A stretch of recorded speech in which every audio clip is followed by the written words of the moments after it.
Okay, I want to share a crazy stat with you guys that was found in a 2018 study in the Orthopedic Journal for Sports Medicine. So they followed 174 people who were initially diagnosed with plantar fasciitis over a 15-year period, and what they found was that almost 50% of them, 50, had symptoms. They still had symptoms after 10 years, and almost 45% of them still had symptoms after 15 years. So that's pretty crazy. Some people can recover in just a couple weeks, while others, it can take months to years. So there's some telltale signs and symptoms that we do see with this. Number one, obviously being foot on the bottom of the heel and the arch of the foot. One of the classic ones that we see though is that sharp pain in the bottom of the foot with the first couple steps when getting out of bed in the morning. This can also be seen when you rest for prolonged periods of time, like going on a car ride.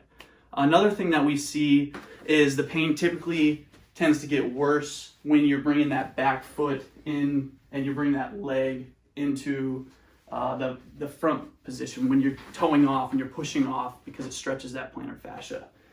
And then finally, symptoms tend to improve throughout the day with activity and may start to get a little bit worse at the end of the day. So some risk factors who may be at risk for this. Number one, weight is a factor. If you're overweight, you're at a higher risk for developing it. Number two, women tend to have prolonged symptoms, and that might be due to hormones, or it could be due to wearing high heels, or many other things too. Number three, bunions. Bunions kind of mess with the gait mechanics, so that puts you at a risk there. If you have pain in both feet, we might be looking at something else there. Might need to investigate a little bit further, whether that's some sort of other inflammatory condition associated with it, maybe an arthritis or something. Number five, pain that lasts longer than 6 months before you seek care. That can prolong recovery time. And then also some other things that we've already covered, flat feet, overpronation, supination, those can be risk factors. And then running a lot on hard surfaces, pavement, concrete, standing for long periods of time on hard surfaces, wearing shoes that don't fit the mold of your feet, or just doing something that's unfamiliar to your feet. So those are kind of some of the risks involved there that put you at a higher risk. Some tests that we can do for this in office, you can probably do some of these at home as well. Number one is we can go here and we can just bend this toe back. We can bend the toe back and feel around on the bottom of the fascia there, just to see if that elicits any pain. And if it does, plantar fasciitis might be involved there.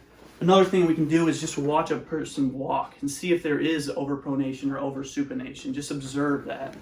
And then we can do a little toe walk here. So if I just go here and go back and forth just on my toes, if it's plantar fasciitis, it's probably going to get worse because you're putting a constant stretch on the fascia itself.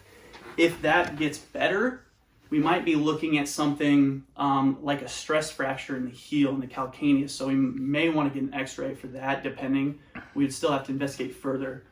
Another thing that we can do is just while standing, bending the toes backwards here. So while we're weight bearing, just bending these up towards the ceiling. And if that elicits any pain, plantar fasciitis is definitely a possibility there.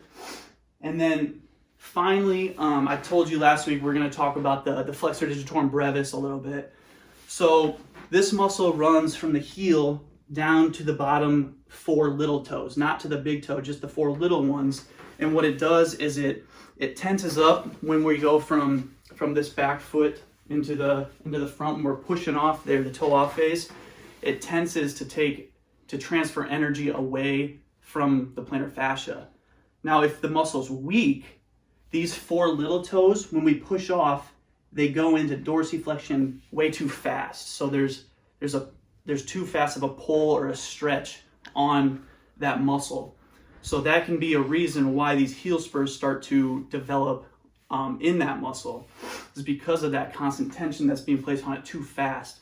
And there's an easy way that you can check to see if this muscle is kind of working properly, if it's strong enough, is you can take the insoles out of your shoes and just see if there's indents where those 4 little toes would be. If there is, it's probably pretty strong. If not, we might need to look at it or look into strengthening a little bit.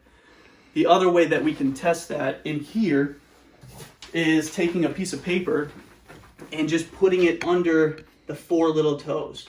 So what we'll do is you're going to try and grip down on it, and then the doctor would pull it out. And if it's pretty easy to pull out, it's probably a little bit weak. If not, if it's very hard and you can easily hold that paper down, it's probably pretty strong. So that's a big one there as far as exercises and treatment goes, which we'll get into next week. The other thing that we need to rule out with this all is a potential nerve entrapment. So if it's like something of a posterior tibial nerve entrapment coming through here, through that inside of the foot, you might have some radiating pain, some pins and needles, some tingling, numbness. If that is the case, it's most likely not plantar fasciitis, and our treatment would be a little bit different. So you can try some of these at home if you're having heel, foot pain, whatever that is, just to see kind of what elicits pain and what doesn't. So next week we're going to go into some treatment in the office, some stretches, some exercises that you can do at home. So stay tuned for that. Thanks for watching, and we'll see you next week.